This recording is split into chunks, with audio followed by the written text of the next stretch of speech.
NSSന്റെ മന്നം ജയന്തി ആഘോഷത്തോടനുബന്ധിച്ചുള്ള പൊതുസമ്മേളനം രമേശ് ചെന്നിത്തല ഉദ്ഘാടനം ചെയ്യും. നേരത്തെ മുഖ്യപ്രഭാഷകനായാണ് ചെന്നിത്തലയെ NSS ക്ഷണിച്ചത്.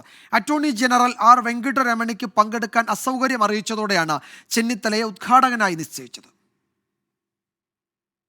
11 വർഷം നീണ്ട അകൽച്ച അവസാനിപ്പിച്ച് മന്നം ജയന്തി ആഘോഷത്തിന്റെ പൊതുസമ്മേളനത്തിൽ മുഖ്യപ്രഭാഷകനായാണ് രമേശ് ചെന്നിത്തലയെ NSS ക്ഷണിച്ചത്. പിന്നാലെ വലിയ രാഷ്ട്രീയ വിവാദമായി ഇത് മാറി. മുഖ്യമന്ത്രി സ്ഥാനത്തേക്ക് ആരെന്ന ചർച്ചയിൽ രമേശ് ചെന്നിത്തലയ്ക്ക് മുൻതൂക്കവും ലഭിച്ചു. കോൺഗ്രസിനുള്ളിൽ അതൃപ്തി തുടരുന്ന സാഹചര്യത്തിലാണ് ചെന്നിത്തലയെ മന്നം ജയന്തി ആഘോഷത്തിന്റെ ഉദ്ഘാടകനായി തീരുമാനിച്ചത്. നേരത്തെ മുഖ്യപ്രഭാഷകനായാണ് ചെന്നിത്തലയെ നിശ്ചയിച്ചിരുന്നത്. അറ്റോർണി ജനറൽ ആർ വെങ്കിട്ടരമണിയായിരുന്നു നേരത്തെ നിശ്ചയിച്ച ഉദ്ഘാടകൻ. അദ്ദേഹത്തിന് അസൗകര്യമുണ്ടായ സാഹചര്യത്തിലാണ് ചെന്നിത്തലയെ ഉദ്ഘാടകനായി ക്ഷണിച്ചത്. താക്കോൽ സ്ഥാന പരാമർശത്തെ തുടർന്ന് 2013 ചെന്നിത്തല NSSുമായി അകന്നത്. പിന്നീട് NSSന്റെ ഒരു പരിപാടിയിലും ചെന്നിത്തലയ്ക്ക് ക്ഷണമുണ്ടായിരുന്നില്ല. ജനുവരി 2 മന്നം ജയന്തി പൊതുസമ്മേളനം. 24 കോട്ടയം.